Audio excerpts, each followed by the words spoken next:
Hello everyone, welcome to this video on creating a cut the rope replica. This is a live stream tutorial, hence the failures that are going to be during the way. The game that we're going to be making looks something like this. If I go ahead and hit play here, you can see that we have these different anchor points, and from each anchor point to the weight in the center, we have ropes. And we can go ahead and cut these, and you can see the physics changing in order to adapt to that. And we can use this to create different levels with different puzzles. So if you've never played Cut the Rope before, the idea is to control this weight around the screen in order to pick up coins and eventually land in the frog's mouth to feed him. And that can be done, of course, by manipulating these ropes. So that's what we'll be making today. We'll be focusing only on the rope and rope cutting part because I find that's the hardest part and most essential to the game. And the way that I have it set up here is we have on each rope a rope generator script that where we can control the amount of links that we want. And we have a hook or a link prefab. We have a reference to the weight and the hook. And then once we play, it goes ahead and generate all of the parts that make up our chain. And each one of these are using hinge joints in order to be connected to the previous one in the chain. So that's kind of the setup that we have here. And I don't think that we need to talk any more about it. Let's just go ahead and create a new project and get on with it. And also, if you want to download everything for yourself, there will be a link in the description once this airs on YouTube. That points to a GitHub where the entire project is there, sprites, scripts, everything. So you can always check that out if you miss something. So let's go File, New Project, and let's call this Cut the Rope Replica. And let's change this to a 2D project. Hit create project, and I'm going to have a sip of water while it's loading up. And I'm going to be using 5.6.0. The newest version currently is 5.6.1. Shouldn't make a difference whatsoever. So now we're in here, have a new empty project. Let me begin by just saving my scene as, let's just call it main, just because I save all the time and it's going to pop up either way. And let's also bring in a few sprites here. So I have my sprites as Photoshop files in this folder. I have a background, a hook, a link, and a weight. And if we go ahead and drag all of these inside of Unity, we can see what they look like. So here they are. And let's begin by just taking our background into our scene. Let's also scale this up a bit. Let's do 1.1 on the X and Y, just so that when we maximize our game, we can see the entire background without it cutting off. Cool. So that's our background. And let's just go ahead and create a sorting layer for this. Let's call that sorting layer background, move it to the top, and let's now make sure that it uses that sorting layer, just to make sure that every sprite that we're going to be creating is on top of that background. Cool. And yes, just wanted to check the viewer count there. Everything's looking good. So now let's go ahead and bring in a hook. So let's take our hook sprite here, and this is going to be the place from where our chain is going to be anchored. And the first thing that we want to create on our hook here, or place, is a few components. We want, first of all, a sprite renderer. We already have that. We then want a rigid body 2D, and we're going to set this to kinematic because we don't want our hook to ever change position during our game. It's just going to be stationary at the point of creation. So that's all good. Then what we can do is maybe rename this to rope instead. Then under the rope, let's go ahead and add a link sprite. So we can see our link here now. Let's go ahead and reset the transform on that. And we can then maybe move it down here so we can have a good look at it. And here we want to go ahead and add a few components. So the first component we want to add is a rigid body 2D. And this one is not going to be kinematic. This one is going to be dynamic because we want it to move according to the physics system while the game is running. And right now, if we hit play, it's just going to fall down because gravity is being applied. The next thing I want to do here is maybe up the mass of this object a tiny bit. Let's put it at around 5. That's what my testing found to be pretty good. And let's also add some linear drag. If you don't know, linear drag is basically air resistance. So it just means that it's going to slow down at some point unless other forces are applied. And we also want to amp up the angular drag to say 0.1. I found that to be a pretty good value. So now what we can do is go and add a new component, and the component we want to add now is the hinge joint 2D. Boom. And this is what we'll be using for each part of our chain. And the cool thing about the hinge joint 2D is that it pretty much does everything we need for us. So what we do here is basically connect a rigid body, and this is going to be the rigid body of the previous part of the chain. So in our case, that would be the hook itself, and so we would go ahead and connect the hook itself there. But for the other links, if we have more links in our chain here, it's going to be the rigid body right before it. So we simply need to chain these together by connecting the rigid bodies. And then we also need to make sure that our anchors are correctly configured. And to do that, we want to check off auto configure connected anchor, and instead go in here and define one by ourselves. So make sure that, whoops, we don't want to use motor. Make sure that everything is 0, 0, 0. And then under connected anchor, under the Y, we want to go ahead and set that to minus 0.3. So negative 0.3 is a good starting point for the distance between your links in the chain. And that's what we specify here, is the distance between each link. And I'm going to show you what it looks like if you adjust this later, but first we have to kind of get our chain generated in order to actually see what these things are doing. So I'm just going through a few steps here, setting up some settings, and then we can play around with them later. So that is what we want our link to do. And we can take this link now and turn it into a prefab. So let's just drag it down to the project panel here, and let's now remove it from our scene. What we also want to do is go ahead and actually have a link that works in pretty much the same way, but isn't a prefab. So actually, I just changed my mind. Let's go ahead and remove the prefab here, and let's duplicate this. And the first one here, we're going to call the hook. And the second one here, we're going to call the link. And now we can take the link and drag down here to make it into a prefab and then delete it. And the reason for this is that we actually need a link element at the very beginning of our chain that is going to sit on top of our anchor. And it's going to behave in a tiny bit different way than all of the other links. The reason for this is that I found when creating a chain, the first element in the chain was acting weird, until I found out that if you placed an element of the chain on top of the anchor point, the chain suddenly had a more realistic feel. So that's what we're doing here. We have the anchor, and we have the first part of our chain called the hook at the very start, or at least on top of each other. And so now what we can do is take this hook here, and we can connect the rope, meaning the anchor point, to the connected rigid body. So I'm dragging in the rope there. And now when we play, nothing weird should happen. Okay, so it's just there, it's just stationary, but really what's going on here is that our hook is connected to that anchor point. And what I also want to do is simply remove the sprite renderer, or at least disable it, because we don't want this to be drawn. So we now have an anchor, a hook, and a link prefab. Now, all we need to do is go inside of our, or create a component on our rope here, a script that will generate all of the necessary links and add them up and hook them together. So let's go ahead in here and create a rope component. It's going to be a C# script. Let's say create an add, and let's double click this to open it up in Visual Studio. And meanwhile, I'm just going to have a look in the chat to see if everything is going good. Yes, everything looks good. That's awesome.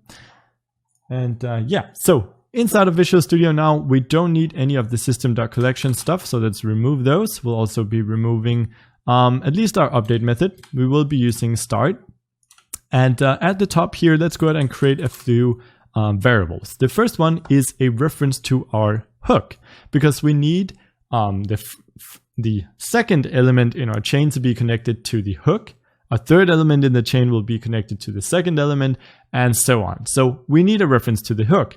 So let's go in here and create a public, and we don't need this to be of type GameObject. Instead, we can make it of type hinge_joint2D, and we'll call that hook. We'll also create a public GameObject, and this is going to be the link prefab. So each link in our chain will be spawned using this prefab. So let's call it link prefab. And finally, we'll have a public integer, which is going to be the amount of links in our chain. So let's just call this links and set it equal to, I don't know, 7 by default. Then inside of our start method, we can go ahead and call another method that we'll be creating in a sec, called something like generate rope. And let's make that now, void generate rope. And the first thing that we want to do here is loop through all of our links. So for each link, we want to go ahead and create one using instantiate. So let's write for int I equals 0, and we want to keep going as long as I is less than links. And each time we go through, we want to add 1 onto I. So we want to increment by 1. So for these 7 links, we want to go ahead and generate a part of the rope. To do that, we'll call instantiate, and the prefab that we want to instantiate is the link prefab, and we want to parent it to our current rope object. So as the parent, we'll simply insert transform, meaning our ropes transform. Cool. So now we should see that when we hit play, of course, we need to reference this. So let's drag in our hook here, and let's drag in our link prefab. And now when we hit play, we should see that voila, it spawns 7 links. However, they are currently just sitting at the center of our scene, and they aren't really configured in any way. Actually, the hinge joint is trying to get them as close to the center of our scene as possible. And that's because we haven't connected any rigid bodies. So in order to do that, we first off need a reference to the link prefab that we just spawned. To do that, let's create a game object here. Let's call it our link and set it equal to our instantiated prefab.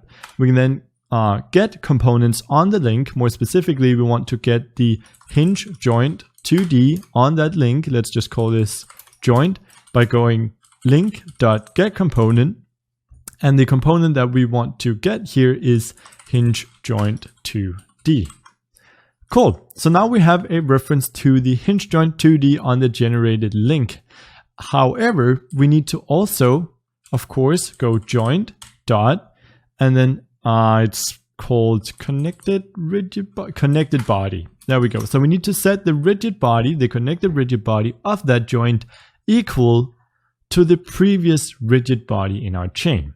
Now, the first time we run through this, that's going to be the hook.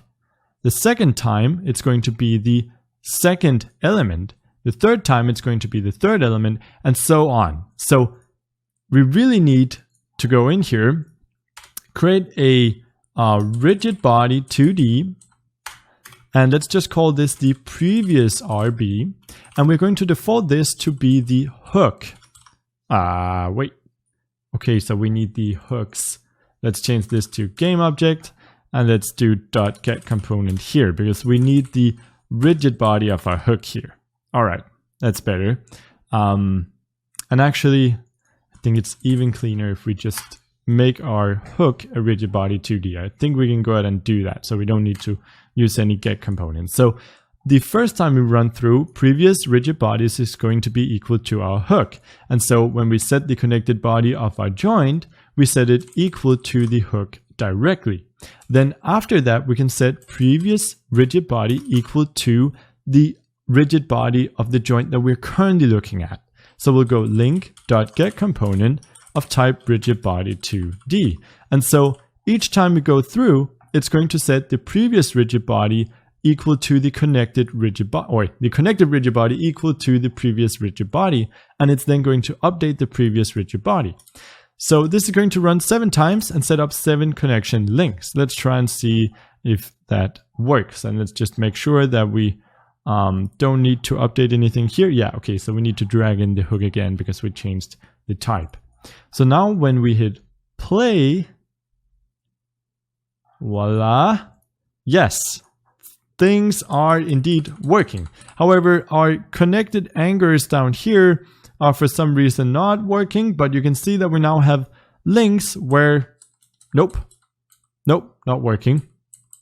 Not working at all. So what did we do wrong here? Previous rigid body equals link.getComponent rigid body. What am I missing, guys?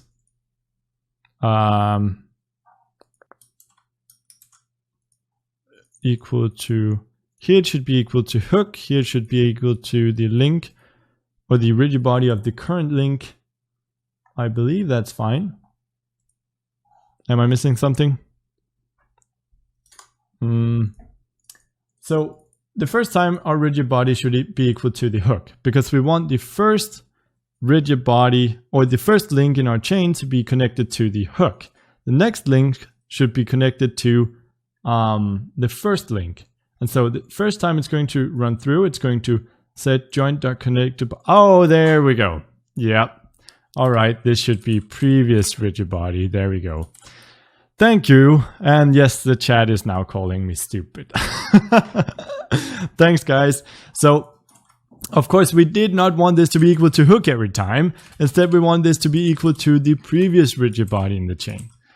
Cool. So now we can go and hit play, and hopefully this time, there we go. So the first one here is connected to the rope. The second one is connected to the hook. And now each link element in the chain is connected to the previous one. So this one is connected to that one. This one is connected to that one, and it keeps going. That's super cool, because what we can now do, if we just go ahead and select all of these links here, we can go into our connected anchor and set that equal to minus 0.3 on the Y, and voila, we have a chain. Cool, so let's just do that inside of our link prefab here. We can simply go and set the connected anchor to negative 0.3 on the Y. And now when we play, by default, it's just going to work. So that's awesome. And we can actually go in here and manipulate these elements. If I take the last link in the chain here and move that around, you can see the chain updating in real time. And it might have some weird behavior. And yes, that is to be expected, considering just how easily we set this up, but it is working. And especially when we add something heavy towards the end of the chain here, this is going to look fairly realistic. Also, if you don't want this to be kind of comprised of a bunch of individual links, what you could do is use a line renderer to draw lines between each of these points. That would actually make that look quite a bit more like rope, but I'm going for the clear minimalistic style here. So yeah, this is what we'll do. All right, so thanks for helping me debug that. So I think it's time for a sip of water, just so I don't get too dried out in the throat. And let me see if everything is working. Other than people really spamming a lot about my stupidity before, everything is looking good. So the next thing that we want to do is connect our weight at the end of the chain. And if we have multiple chains, well, then we want to connect all of them to the same weight. To do that, we first off have to go ahead and add the weight. So let's drag in the weight sprite here. And what I'm going to do is simply add a component. This is going to be a rigid body 2D. And this is going to be dynamic because we want it to be simulated in our physics space. We also want a mass of, say, 8, a linear drag of, say, 0.1, and an angular drag of, say, 0.1 as well. Now, when we hit play, we should see that that just falls right away. Now, what we could do if we try and hit play now is we could add a hinge joint to our weight here. I paused the game just to be able to do this. We could then connect the last part of our link to that hinge joint, and we can set the connected anchor by disabling auto configure here to the same negative 0.3 on the Y. And now you should see that voila, our chain is connected to our weight. So that is actually all we need to do through script, is at runtime, add a hinge joint for each rope that we find and connect the last part of that rope. So to do that, let's go ahead and create a script that sits on the weight, and let's just call it the weight script. And let's double click that to open it up in Visual Studio.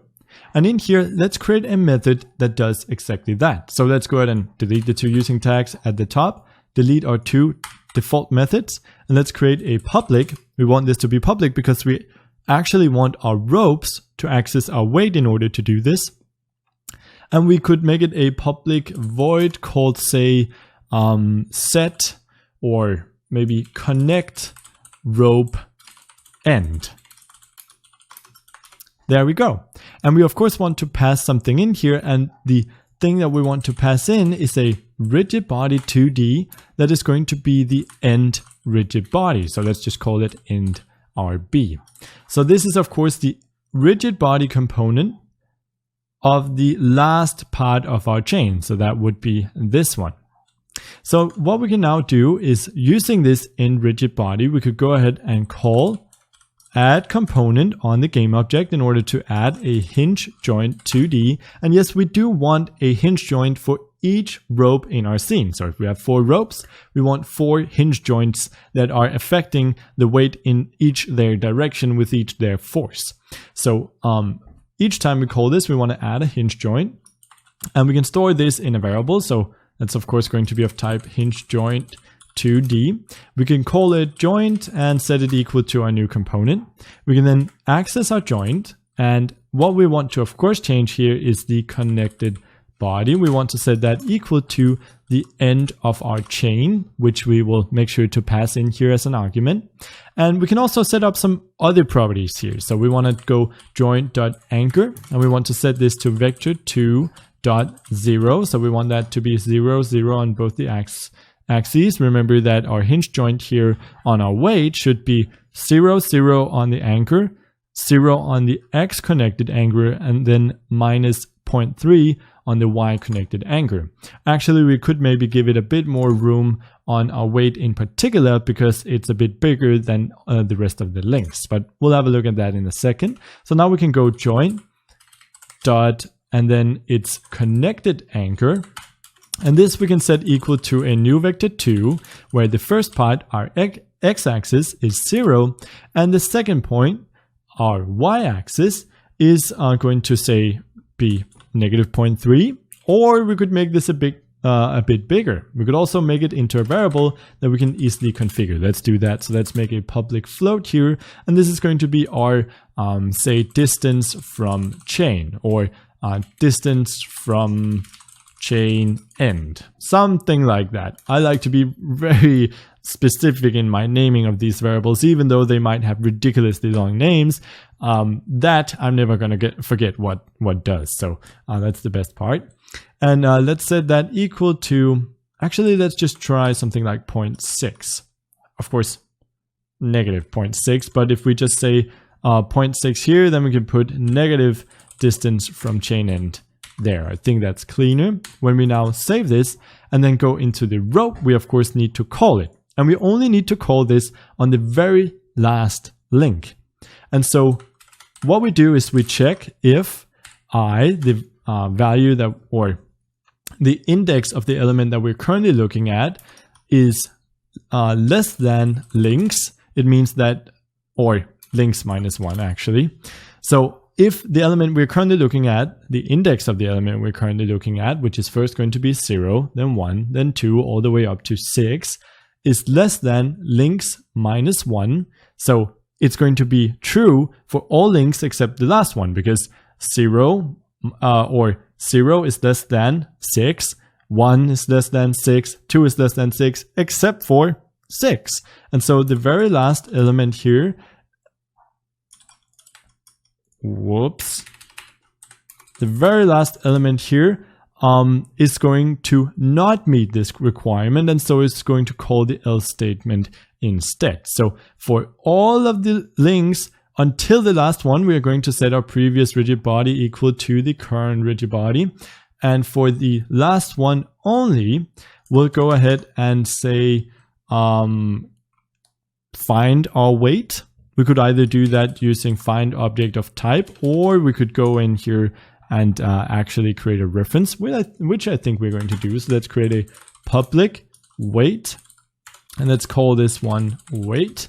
And then down here, we simply go weight dot connect rope end, and we pass it in our link dot get component rigid body 2D. So rigid body 2D.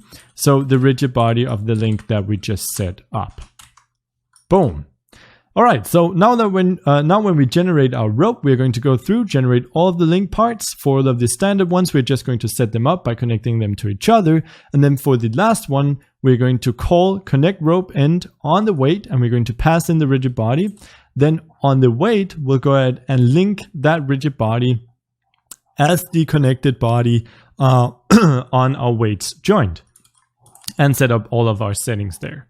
So now when we hit play, or at least when we go into Unity and select our rope, drag in our weight, and then hit play, we should see, okay, so that's quite a bit of distance. It's kind of unexpected amount of distance. Let's try 0.3 on that. See what that looks like. I don't know what's giving us this much trouble. Oh, I know why. So under our joint, we of course also need to make sure to set anchor, what is it? Anchor, auto configure connected anchor to false. We did that manually on all the other components. Here we need to do it through script. So just make sure to set that to false, or Unity is going to try and calculate some stuff for you, and we don't want it to do that. So let's now set our distance from chain end back to 0.6 and hit play, and yay! Our chain is working. And now it's actually really easy to just go in here and add more ropes. We simply duplicate our rope, we move it over, and we bump or we increase or lower the amount of links. So this is a bit further away, so let's give it more links. Let's try 12 for that one, and it's going to be more than plenty. And there you go. And so now we can actually start having a look at cutting these ropes. And let me show you how easy this is. In fact, all we need to do is go in, select a certain part of the rope, let's say this one, and in order to cut the rope, we simply delete it. There we go. And now we have rope swinging and it's cutting and everything is great. Hallelujah. I love this effect so much, because something about ropes feel really math intensive, and they can be, but Unity just makes it so easy with hinge joints. And it's just also fun because it feels so organic. You never really know how a rope is going to act. At least not these ones, because they're weird. So yeah, and the chat's excited as well. That's good. Cool. So now let's go ahead and cut up our chains. To do that, we need to register whether or not we hit them with our mouse. To do that, we'll need a collider on the link so that we can cast out a ray to find out if we hit the collider. So let's go and find each part of our link here, which is generated from this prefab. And here we can go ahead and create a new circle collider 2D. And for the circle collider, let's just move this into the scene so we can see what's going on. I want to increase the radius a little bit, make it a tiny bit bigger than it needs to be. I think that's good. And let's now hit or mark it as a trigger and then hit apply. Now we can remove this from our scene, and we should now see that when we hit play and go into our scene here and select all of our links, they all have colliders. So that's perfect. What we can then do is go and create a new script. Let's set this on a separate object, an empty object, reset the transform in that, and let's call this empty object something like rope cutter. I wanted to call it knife, but I thought I might get flagged on YouTube or something for doing that. Let's move this to the top, and let's add a component called rope cutter. Again, C#, create and add, all that jazz. Let's double click it to open it up in Visual Studio. And now this one, let's go ahead and delete the two using tags as always. Let's delete the start method, we don't need that, but we actually need the update for this one. And what we want to do inside of our update is check if input.get mouse down, get mouse button, and the button that we want to check for is 0, meaning left mouse button. So 0 is left mouse button, 1 is middle mouse, and 2 is right click, or is it 1 right click, 2 middle mouse? I shouldn't be teaching that if I don't even remember myself. Check the docs. 0 is definitely left click. So if we click the left mouse button, well, then we want to go ahead and fire out a ray to check whether or not we hit a part of the chain where we're currently clicking. To do that, we first off need to get a raycast hit 2D, and let's just call this hit, and it's going to store all of the information about our ray, and we'll set this equal to physics 2D dot raycast, and we want to cast out a ray using camera dot main dot and this is going to be screen to world point, and we want to get the world point of our mouse position, so we'll go input dot mouse position, and we then want to say comma vector 2 dot 0. Yes.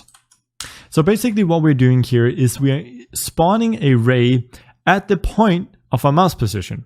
So on the z-axis, that's going to be 0, and then it's going to be wherever we click with our mouse. And we don't actually want this ray to go anywhere, and that's why we write vector 2.0 here. We simply use the ray kind of as a point. Is there anything that collides with the ray at this given point? Because we don't need to do any shooting with longer rays, we just need to check at the point of impact. So that's why we write it this way, and we can then go ahead and check if hit dot collider is not equal to null. So if we've actually hit something, well then we can check if hit dot tag, hit dot collider dot tag is equal to, let's call it link, and we'll go ahead and create that tag in a second. Well then we've hit a certain part of our chain, we've hit a link, and we can go in here and destroy hit dot collider dot game object. We can destroy that link, and that's going to cut up our rope, and that's all we need to do. That's everything. So now we can go inside of Unity, and we can find our link, and we can go in here and add a tag. The tag that we want to add here is link, and then for our link we can make sure to assign that tag. You could go ahead and assign it to the hook as well if you want to be able to cut ropes at the very top here where the anchor is, but I don't think that's needed. I think it's better if we can only cut our rope along the places that we can actually see it. What I also want to do is make sure that this hook is always beneath. Okay, so it's not too important for the hook here actually, because it doesn't have a sprite renderer, but I want to make sure that our links is always drawn underneath everything else. Let's go in here and change the audio layer to -1. And let's also make sure that our weight is always drawn on top. So let's change the audio layer here to +1. Cool. So now when we hit play, and if we go and try and click one of these links, yes, we have slicing. So now we can cut the ropes any way that we want to. And if you find that sometimes it misses when you try and cut a rope, simply go into one of the links here and increase the radius to something, say, I don't know, 0.18. It's going to be plenty, I think, for our case. And that should make sure that you can just kind of drag your mouse across, and it's going to remove one link each time. And there we go. That's pretty much all we needed for this game. From here, you can go and create levels by simply moving around ropes and using the built-in scene switching tools in order to switch between them. You can add collectibles that are rewarded whenever they get hit by the weight. That's simply adding a collider to the weight, and then adding some kind of trigger to the collectible, and then having something occur once you do that. And then also have some way of maybe put a frog in there to check if the ball reaches the end, and if it does, put up some kind of end screen that displays a score. All of this stuff is something I feel we've covered in other videos and other live streams, so it's something that you should be able to pretty easily apply to this one. So now you can just go ahead and go nuts. I mean, this is super fun. And if you want to, say, remove the entire chain and not just cut it where we do, what you can do is go in here and you can destroy, instead of destroying hit.collider.gameObject, we simply destroy hit.transform.parent. That's the entire rope .gameObject. So we simply call destroy on that instead. And whoops, let me just try and save that. And now when we play and try and slice a rope, it's just going to get rid of the entire rope.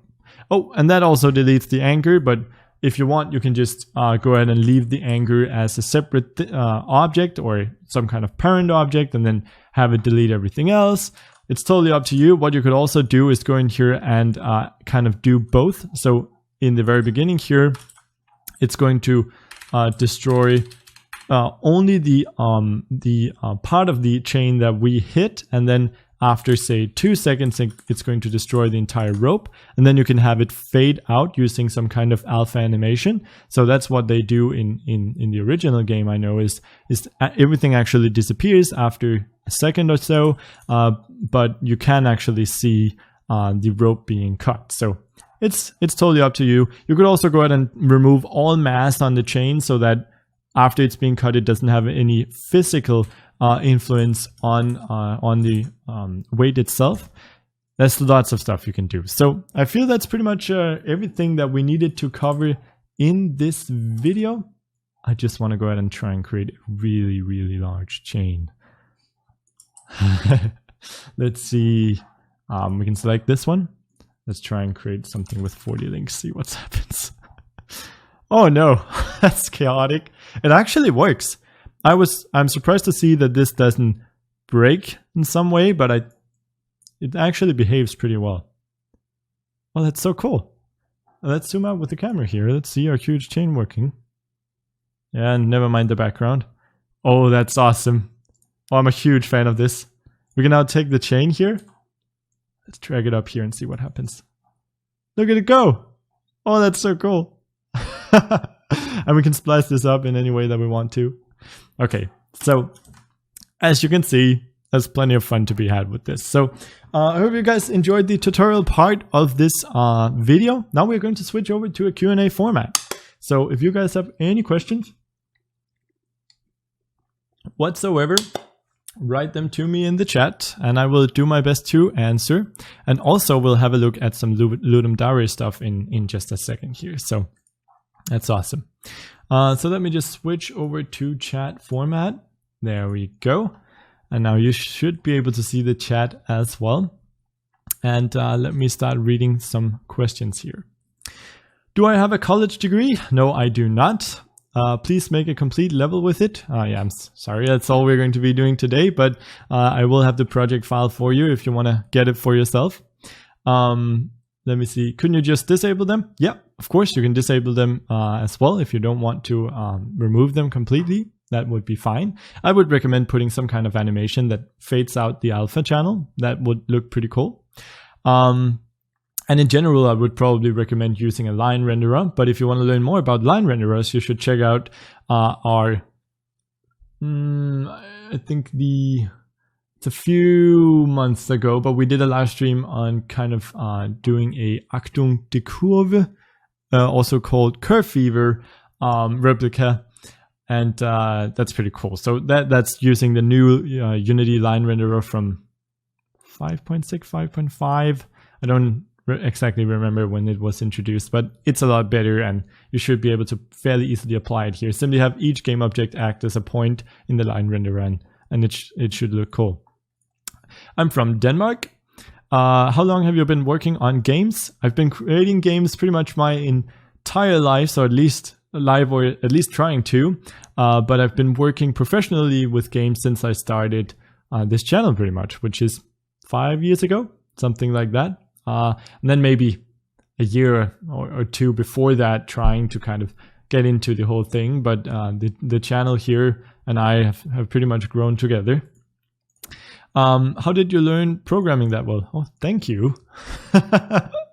After all the mistakes I just made you think I program well? Well, that's awesome. You guys are too generous. I learned programming from mostly Unity tutorials. Back then it was, well, it depends on what you mean programming. I've learned many different programming languages in both web and other runtime languages. And if you're talking about game development, mostly in Unity, then it was YouTube tutorials, and it's also my preferred way of learning. Back then, it was Tornado Twins that helped me get started. How did you make the camera follow script in Shrinking Planet? Oh, I do not want to talk about that. Check out the source code. It's on the Ludum Dare page, and you can see for yourself. It's not pretty. Do you have some C++ knowledge as well? A little bit. I'm not a good C++ programmer, but I can read most C++ code because some of it gets really hairy. But I feel I know my way around the language. Wouldn't be comfortable getting a job having to write C++ code, but on a hobby level, it's fine, I guess. Let's see. Have I finished the university? Haven't even started, so no. I don't plan to go to university. At least not for now.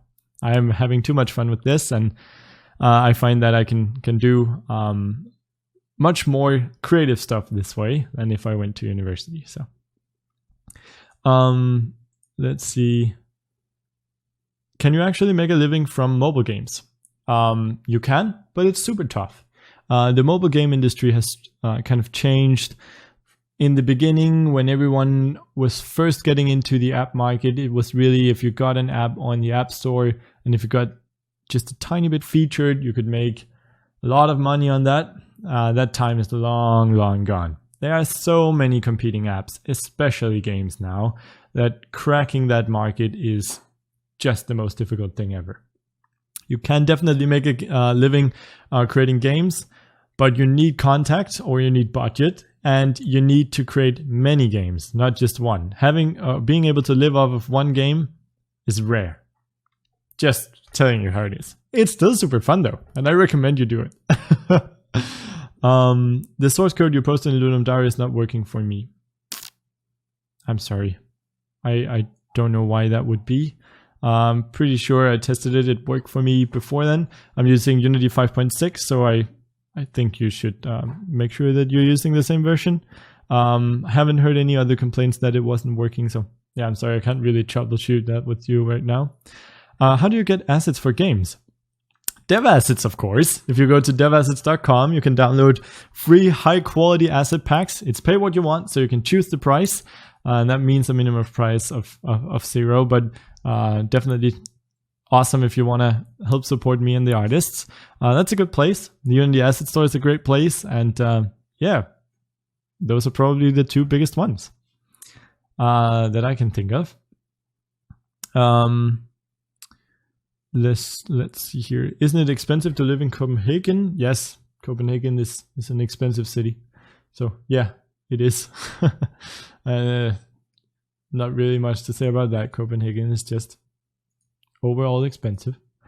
Do you code your own shaders? Do you think Unity should implement a material node inspector like Unreal Engines?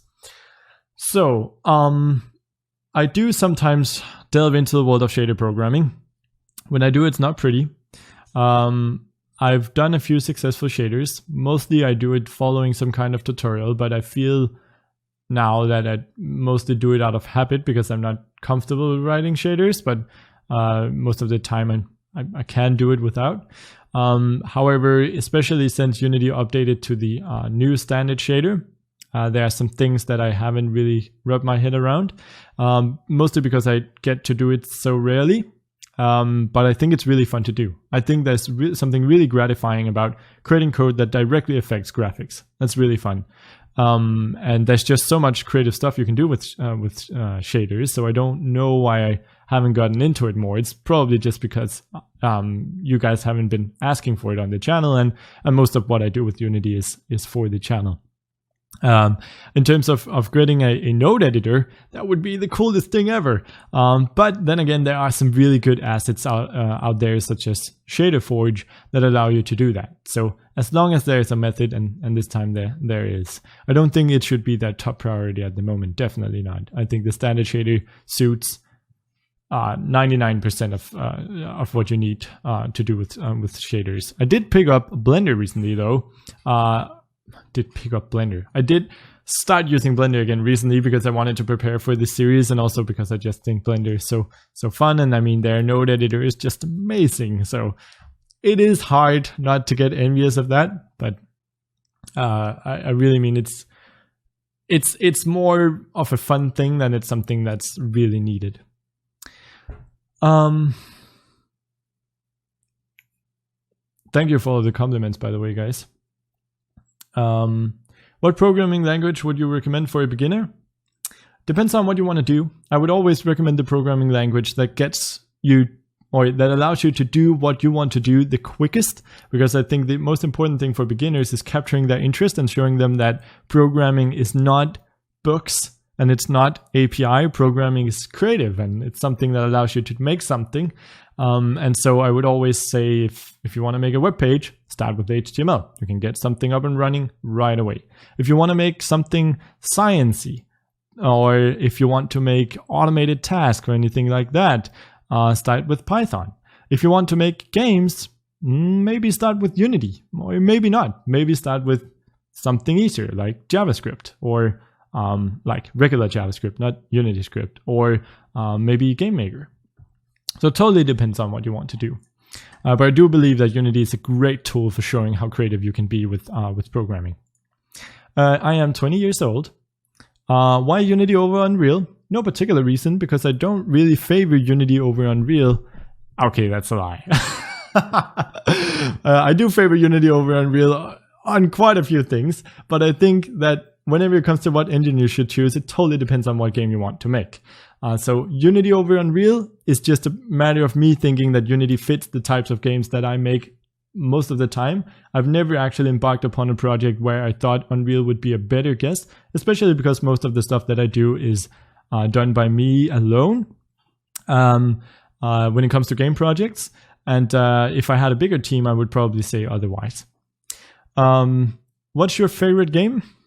One, World of Warcraft, Counter-Strike, I don't know, one of the big titles, I think. Exactly, Unity and Unreal both have their good and bad points. That's totally right.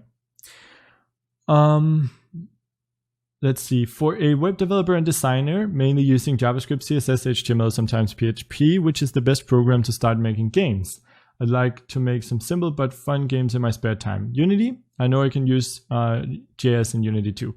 Yeah, I think if you have experience with web development, pick up Unity. I think GameMaker is probably the big contester when it comes to quickly getting into making games using some kind of engine with an interface, unless you want to go the route of Eclipse or anything like that. But I would always recommend picking up Unity then, just because JavaScript is going to be very familiar to you and it allows you to not so much focus on language, but more focus on what's Unity specific, what does it mean making a game, also kind of get you in the groove of managing assets and setting up scenes and levels and what all of these different dials mean without the big overhead. So yeah, I would suggest Unity for you, definitely.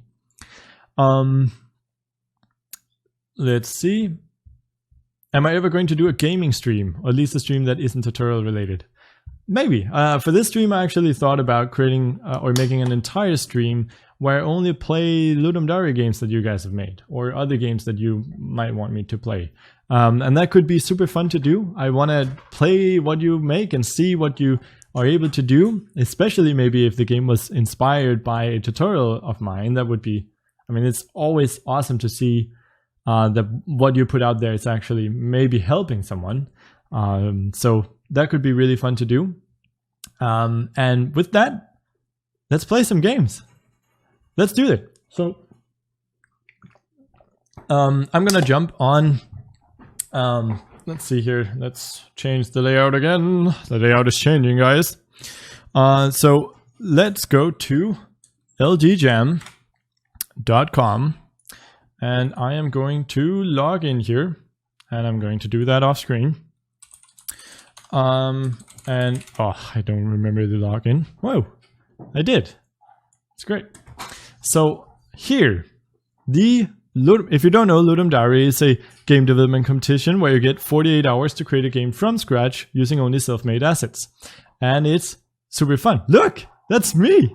Hey, that's so cool. I didn't know that these were showing up on the Ludum Dare side. That's fun. Huh. Anyway, it's 48 hours where you, that you get to make a game from scratch using some kind of theme. And the theme this time was Small World. And I made a game called Shrinking Planet.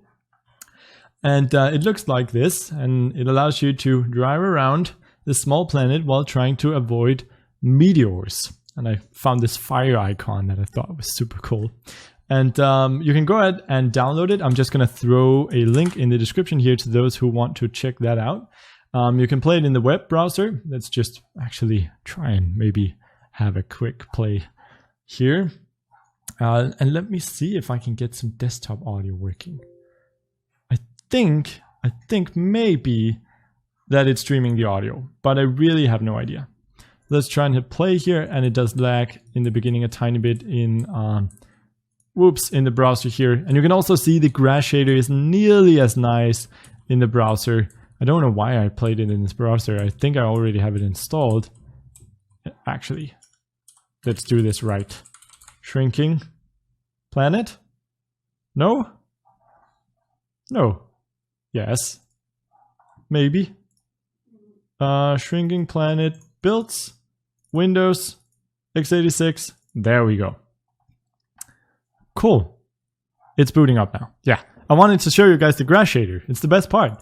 It's I made it using a tutorial by Alan Sacconi, and you can see how much better that looks now. So I have no idea if audio is coming through. Let me know if that's working. If not, it's not too important. Just wanted to maybe get that set up soon, because some of the games I saw this Ludum Dare had really nice audio that I thought should be showcased. If not, you can always watch my video on kind of behind the scenes stuff. So I did a not so much a post-mortem, but more of a making of video on this particular game. It's up now on the YouTube channel. Go check that out. And the cool thing is, look how well we did, guys.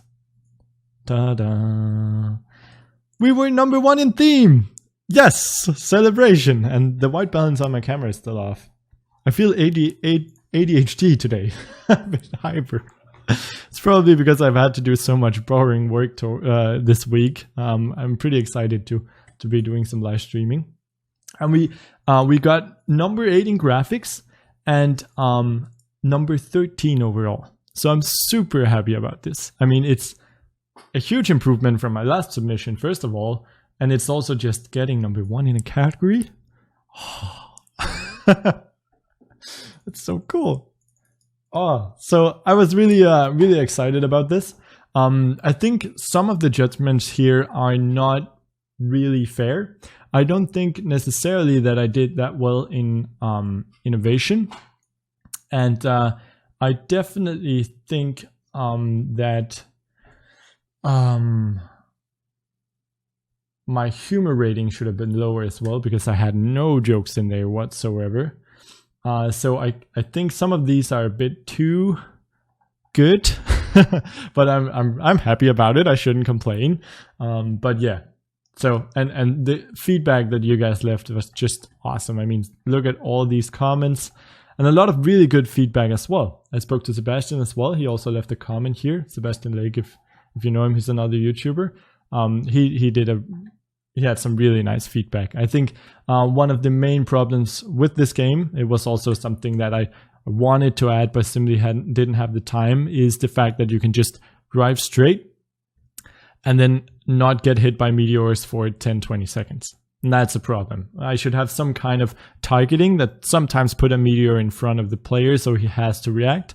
That would make it a lot better. I also feel that sometimes it's a bit too fast-paced, and it feels unfair when you simply aren't able to dodge a meteor even though you were trying your hardest. So that's also something that I should have a look at. But overall, I was really happy with the submission.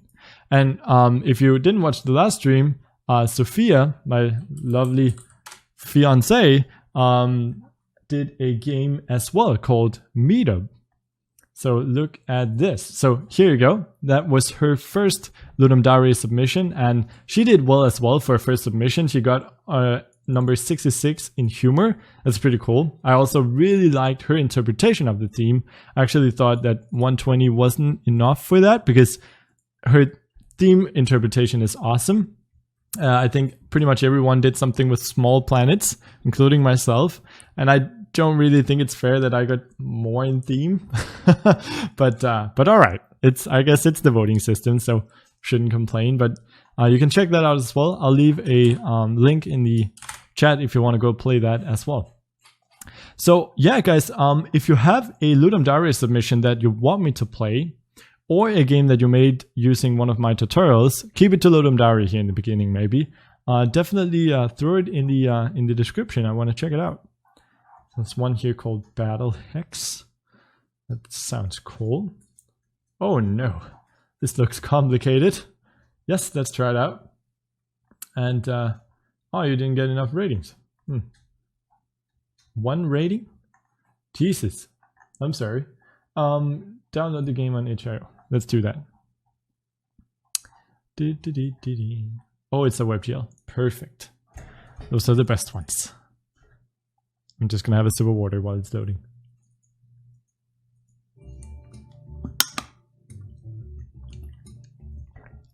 Okay, so the goal is to either remove all enemy pawns or find the chest with gold. This game is meant to be played with 2 players on 1 screen. Oh! Do you want to join in? Awesome. I have no idea what to do. We should be 2 players, and I don't know how this is. What's going on? Okay, I think this is you now. It's some kind of. What should I do? I have no idea. Tell us what to do. So Here, come join. Come sit closer.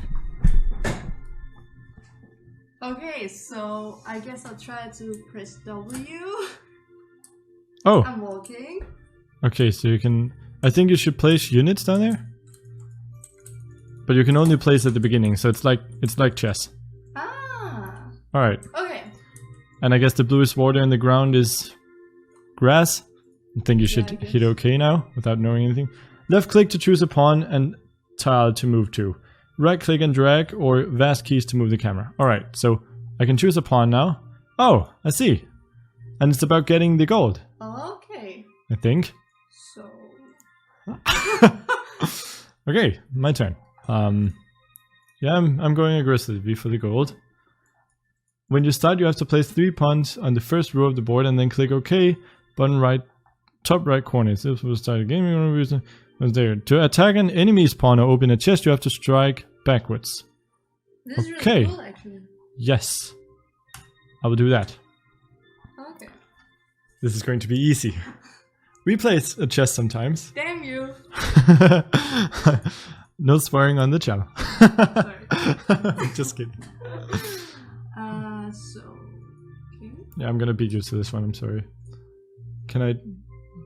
Huh? You have to strike backwards. Also, you have to get in front of it? I don't know how to do this. Can I do this now? Nope. How to get the gold? I don't know. But I really like the feels of the mechanics. Yes. Yes. I did it! Darn. Boom! 1-0. Okay, worth a shot. No, there are 2 more chests. Oh, okay. So I think some things that are really working for this game are the overall feel of the movement. I mean, the controls are snappy and it's clear to see where the units are and what's going on. I don't necessarily think that you need to be able to control the camera. I think maybe just a more top-down view would be fine, kind of like in chess. You don't really see the ability to move the camera there. Also, the music is working. One thing that I do find a bit weird is kind of reading how the environment affects the decision you make. I find right now it's mostly, maybe because I'm not too good at it, just a matter of racing to the nearest chest. And I don't see many layers of strategy. I don't really see how the colors of the board affect your... Okay, so that's pretty annoying. Okay, so that's actually really annoying. So yeah, overall, cool game. Yeah, shouldn't have done that. I'm gonna get you now. Okay, and game over. Got the gold. Okay. Yes! Why do you always have to win? Thanks for joining in. Okay, cool. So I'm gonna put back the black screen so that everything still works. Cool. And I'm gonna close down the game here. If you guys have any more games, I would love to try them out. Just throw a link in the chat, and we'll have a look. Also, I will readjust the white balance on my camera here because it's bad. It's really red. Let's see if we can make that better. That's a bit better. Good enough. So yeah, throw me links. Let me see. You guys had a bunch of links last time, so I hope that you guys will throw me something this time as well. I just have to update my chat here as well because it's for some reason it's just stuck. Cool. So Toniest Tony has a game as well. It's called, what's it called? Miniature Adventure. Oh, that's cool. So you didn't get enough ratings as well. It was a huge problem with Ludum Dare this time. No one was getting ratings, and it's because the rating system got out so late, and yeah, everything just got pushed back. But okay, so this looks like something that I can figure out how to do. Made in JS with my custom engine. That's cool, man. X to begin. All right, I'm on board. Hell yeah, loving the music. Already failing, but loving the music. I don't know if you guys are able to hear this music, but it's awesome. Oh, you get made smaller. Oh, that's so cool. All right. Dodge the spikes, which I failed to do. Jesus. Okay, can do this. And this is your own engine? That's awesome. Oh, I'm loving this. And so here everything's smaller. Well, that's really cool. One thing I would probably do for this is make sure to zoom in the camera a bit more once the player gets small. I find it's a bit too far away maybe in order to be able to see all the action, but I really like the shrinking mechanic. Also, one thing that you can do is maybe interpolate between the two sizes, because right now it just instantly gets small. It would be cool if it kind of gradually zoomed in instead, but these are just smaller points. Okay, so we're going down. Oh! Oh! Oh, that's so cool! Ah! I think I failed. Yeah, I failed. Oh, yes. Oh, the music is perfect. I feel like a villain or a superhero or something. Oh! Okay, so that felt unfair. There you go. Pretty much have to make sure that always lands on the top one there. It's not nice dying and not really feeling that you have a say in why. Let's try this one more time. Okay, this time I'll get it. Stand there, go here, go there. Oh, I have to go to the other side, Jesus. Okay, we can do this, guys. Stand here now, go here, and there we go. Yes! Perfect! Level complete. Oh, no, that doesn't look right. Oh, I see. Have to go to the other side here. Oh, this is super cool. Time racing and with your miniature self.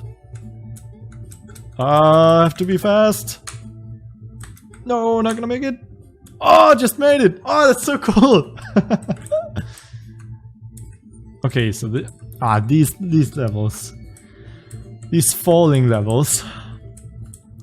They're the worst. I can never do it. My reactionary skills are way too bad for this. Is there any way out? No. Have to do it.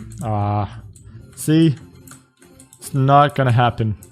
I feel old when I get these levels. Yep, this is why I'm giving up. Awesome game, man. Really enjoying it. I think the graphics are nice, minimalistic, they do what they should. Yeah, overall good game. Well done. So let's see. Let's see if there are any other links here to try out. We can maybe try out run one more. Didn't get much votes, so now you can play it on LG Jam. It's my first entry, so hope you enjoy it. Alright, we'll check it out. Asteroid Shooter. Oh, that looks cool. I believe I saw this actually. On there. Download. There we go. And just wait for this to download and install. Let's see, so this is a game by where is it? Miguel Ez 2000. Final build. Yes, please. Let's just put this on the desktop. Clean up in a sec. Okay, so this is probably going to be the last game, guys. Then we'll wrap up the stream because I also have to kind of process all of the footage and upload stuff to GitHub and such, but I had a blast, that's for sure. So let's try and open up Asteroid Shooter. So let's do a windowed one here. Let's do a smaller size. Let's choose that one. Yes, that's perfect. Play. Let's see what this is about. Play game. Arrow keys to control. All right, we can do that. Oh, yes. Okay, I get it right away. Okay, so the controls here are really nice. It's actually fairly easy to hit the asteroids. I think something about the speed is well balanced. Really like the exploding graphics as well. Really simple particles, but they do their job. And now we get big asteroids. It's a good thing that you have health bars in here. What you could also do is maybe just have the asteroids shrink instead each time you hit them. That way it gets more and more difficult the more you play. Or the more you hit the asteroid, kind of have chunks fall out of them. I really like how you have the asteroid split up into multiple ones. That's kind of adds another layer. But I think you could do that with health as well.